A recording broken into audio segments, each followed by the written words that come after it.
In the last episode of the Grab Bag series, I grabbed 8 pocket knives out of a bag, and I got those all cleaned up today, and I want to show them to you, and then we're going to grab another handful to work on. That episode's coming right up, so stay tuned.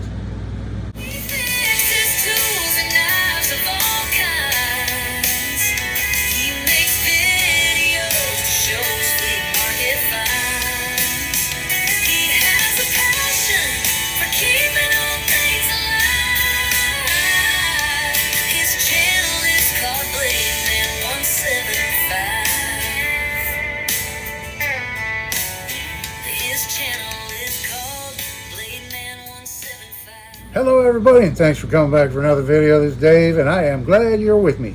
Out here in the shop today, finished up those 8 pocket knives. I started on them bright and early this morning, and I just finished them up, and then I'm going to show you how they turned out, and then we're going to blindly reach into that big bag full of project knives, grab another handful, and I'll show you what we're going to be working on next Monday. So we'll start off, this wasn't in the grab bag. You may have seen this one in a previous video. It's an ICA folder that I picked up, and it has no nail nick. You just grab the blade and pull it out. It was very stiff, and it has this little stud sticking out, and I couldn't budge it. It wouldn't move or anything. So I took the knife apart so I could give it a really good cleaning. And I found another one of these knives online, and somebody had it out. So you just flip that. It was very stiff before, and it's a little lanyard ring that folds in if you don't want to use it, and that's what that little stud is there. It was so stiff I couldn't even budge it with my fingers. So I got that freed up. I got it cleaned up really good. You can see the spring is not flush with the handle scales, so I wouldn't recommend taking one of these apart and putting it back together unless you've been working on pocket knives for a while. This was kind of tricky to get back together again. I had to use some specialty tools that I rarely have to use to put this back together. It has the spring, like I mentioned, down in. It's a double stack spring, and then it has 2 brass liners that are inside these handle scales, and then there's a brass pin that runs through those brass liners, through the spring and into the other side. It's not impossible, but it's a little bit tricky to get back together, but I got it cleaned up real nice. It operates a lot smoother now. It has a really good half stop and really good action, and so there's that. Okay, we'll start off with some of these knives that really didn't need much work at all. This just needed a little bit of cleanup. Little keychain knife with the tiniest little blade on it ever. It actually has 2 blades. This blade, I didn't measure it, but I will now. It's right at a 1/2 inch long. This little blade right here. And then the bigger blade, like what, maybe 3/4 of an inch maybe on the bigger blade. It has the cracked ice celluloid handle scales on it. Had a little bit of corrosion on it. I cleaned it up, and that's it. So there's that one. And then our only other keychain knife I picked was this one here, which is kind of unique. I put a keychain on it. It's a lockback. It has a 1/2 serrated blade that actually locks, and here's the release right here, and it locks up very tight, and it just had a little bit of corrosion on it, and I cleaned it up, gave it a nice polish, and so there's that one. All right, next up is this knife right here, and this is our little Colonial lockback, and it was missing a bolster. And here's the other bolster that I popped off of it. They just press on, basically. So I took that one off, and then I put some bamboo handles on it. And these were plated. There's still a little bit of the plating. You might be able to see right here, that gold plating. I didn't get all of it off, but it was starting to wear off anyway. So, and I put some bamboo handles on it. I said this is a lockback. It's an old Colonial. Right there, and it locks up really good. It had a little play. I got the play out of it, so it's nice and tight now. Doesn't have really good action yet, but I think maybe with some opening and closing quite a bit and stuff, the action will come back in it. But I think it definitely looks a lot better than it did with a missing bolster and the green plastic scales it had. Next up, we have this one here, and I'm gonna call this a novelty knife because it is very unique. I'm gonna add this to my novelty knife collection. But basically, you swing it out, and then you swing this down and around to expose the blade. It is a carbon steel blade. I'm not sure who made this, where it was made. It's an advertising knife for a truck stop here, but it seems to be very well made. The only thing I wish it had would be a little detent right here, a little detent ball on a spring or something to kind of hold it closed, because it does flop open. I did tighten up this rivet right here on both sides, these rivets, but I was afraid if I really got on it too much, it might damage it. And then I thought too, if you wanted to carry this, just put a rubber band around it here, and then when you go to use it, just pull the rubber band off, and then you can open it. But yeah, this didn't need too much work, just a little bit of cleanup. And by the way, I really appreciate you watching the videos, and if you're enjoying them, please subscribe to my channel. That really does help me. And then next up to show you, we have this knife right here. And this is our Saber camp knife made in Japan. And here's how it turned out. Not quite as nice as the other one I did. I recently grabbed one just like this out of the bag and redid it. This one had a little bit more corrosion on it than that other one did, but it has a good action, and it cleaned up very nice. So there's that one. Okay, and then a few more to show you, and then we're going to grab some more to work on. We have this knife right here, and this is our 4-line Camillus electrician's knife, TL29, probably made during World War II era, because it's all steel liner and all that stuff. Somebody had put these handles on it. I didn't do that. And it had a brass pin where the bail is. That should have been a bail, but whoever put the handles on it put a brass pin in there instead. So I drilled that pin out, and the handle scales were very thick. So I thinned them down, and then I put a nice finish on it. I think it's maple. It looks like this is a maple handles. And I really didn't do anything to the blades. The previous owner cleaned it up pretty nice. It's got a little bit of patina on the blades, pretty nice. It locks up very well with that steel liner lock. And then I made a bail for it, stainless steel bail. So that's how that one turned out. And then next up, we have this one right here, and this is another Colonial, but this one is a camp knife. And here's how it turned out. There again, this one was missing the bail, so I made kind of a longer bail for this one out of that same stainless steel, and just gave it a good cleaning. The blades are in really good shape on this. It has very nice action in the knife.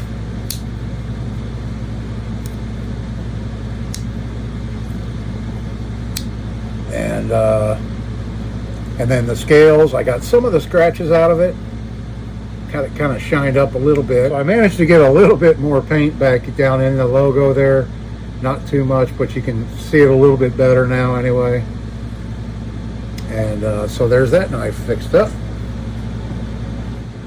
Well, I'll tell you folks, the weather's finally starting to change a little bit. It's cooled off. We're getting mornings in the upper 60s, low 70s. It's still getting in the 80s during the day, but definitely lower humidity. It's definitely been very nice, pleasant days, that's for sure. Okay, one more knife to show you, and then we're going to grab some more and see what we grabbed today. Here's this knife right here, and this is a little Imperial, and it was missing the handle coverings, and here it is now. Made this one look quite a bit different. The blades are in excellent shape on this. This is basically a brand new knife now. It's in very good shape. And so the paint on the handles, what I did was a base coat of white enamel, and then on top of it I used it's like a glow-in-the-dark paint with little glitter things in it, and that's how it came out. Now, I haven't tested it to see if it glows in the dark, but it's supposed to. Anyway, even if it doesn't, I think it still looks very unique, different. You won't see an Imperial like this one anywhere else because it's custom. And like I said, it came out like brand new. So let me go ahead and put all these away, make a little room, grab the bag, and we'll pick some. I'll be right back. Okay, here we go, folks. How many am I going to grab today? Do you have a guess? Get our bag here. Just reach in here and grab a big handful. There's quite a few right there. That's what we have.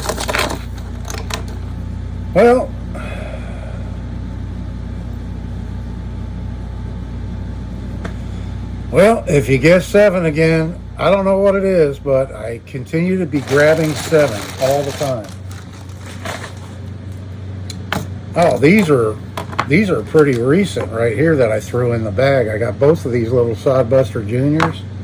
One's a case and one is a Black Angus kissing crane right here. And there's some rust and a little bit of stuff down inside. The blade's in pretty good shape. A little bit here on the handle to be cleaned off and stuff. And then the other one is a case XX. I forget what year we said this one was. 2000, something like that. 2001 or something. Anyway, you can see a little bit of the etching still on the blade right there. We'll try and preserve that when we clean it up. It's got a little bit of schmutz down around the tang and stuff on both sides, you can see. And there's some down inside to clean up. And the brass liners have a little bit here and there on them. So not a whole lot of work required in that one. Looks like one here needs a lot of work. Let's see, we have a Victorinox here. This is the Tinker, I think. It has the Phillips head, which is in really good shape. And then the punch sewing awl. So this is I call it a newer one because it has the hole in it for the sewing. The older ones didn't have that hole. I forget what year it is that they started adding that hole. Leave it down in the comments if you know. Yeah, the can opener, small screwdriver there, has a little bit to clean off of. Down inside needs to be cleaned up a little bit. But overall, let's look at the main blade and see. Yeah, this one's in really good shape. This one had been taken care of. You know, there's a few scratches on it and stuff, but it hasn't been sharpened to death. The scales are kind of scratched up, as you can see. And it has a tweezer's toothpick in it. It's not missing those. So there's a Victorinox to clean up. And then what is this funky little thing? I assume it had some kind of scales on it that are missing now. And look at all these blades this little thing has. I don't know if it's actually anything that's functional or not. Let's see. Let's open up some of these. Oh my gosh. Here's a little tiny screwdriver. That's as far open as it goes. So you have to use it this way. That might be the case with all these blades. I don't know. Here's a little, I guess it's kind of a punch awl type blade, something, or a nail cleaner maybe. This thing's pretty chunky. Here we have a little Phillips head screwdriver.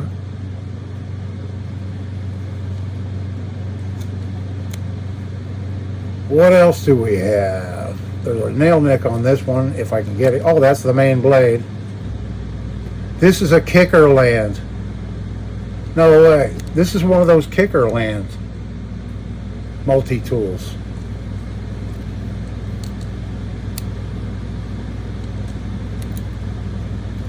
Wow, look at this cap lifter, funky. Now, what would you use this backside for? This is obviously the cap lifter. I'm not sure what this would be used for.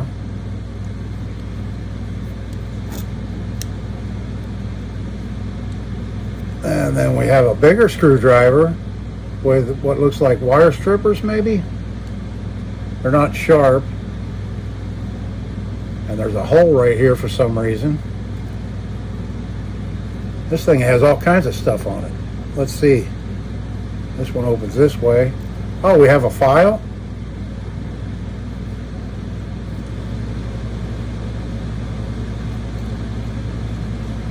All kinds of stuff on this thing.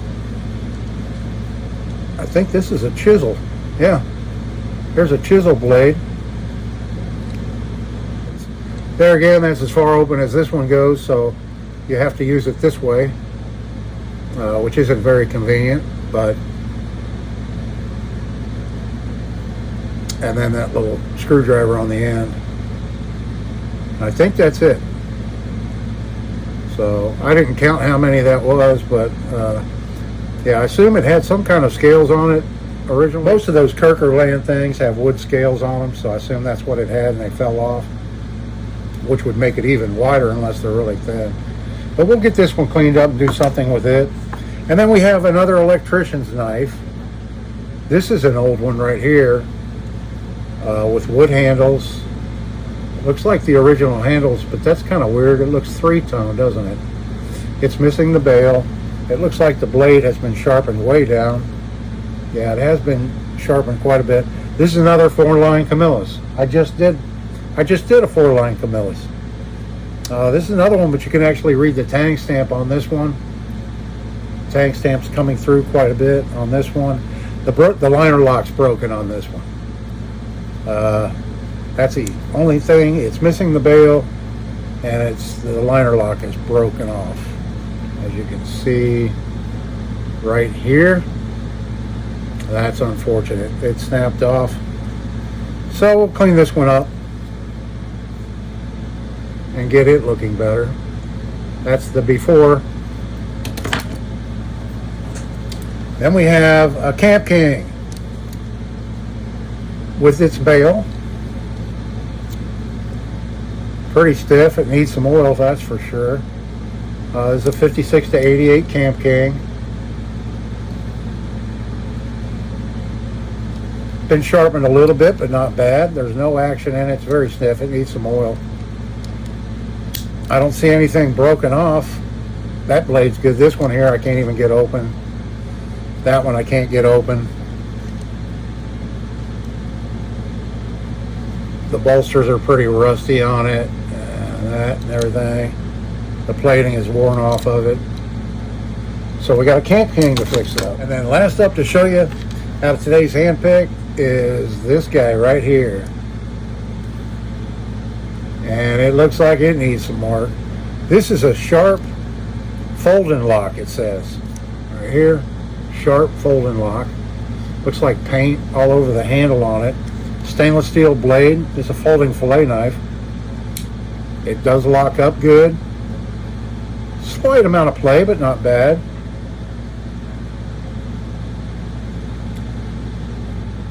Overall, not in too bad a shape other than the paint. The blade looks fairly good. It has the blade has some kind of dried varnish or something on it there on the tip. But it hasn't been overly sharpened. This was made in Japan, and I'm going to clean this up and add it to my Sharp collection. My collection of Sharp, made in Japan Sharp knives. So we'll have a folding fillet knife. Looks like nickel silver on the bolsters. So this one should clean up very nice.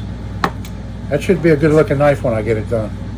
So come on back for that video next week. In the meantime, I'll be posting other videos throughout the week. So come back and check those out. I really do appreciate it. Like I said, subscribe if you haven't subscribed. I really do appreciate that. I appreciate a lot of things. And I hope everybody is having a great day. This is Dave. See you in the next one.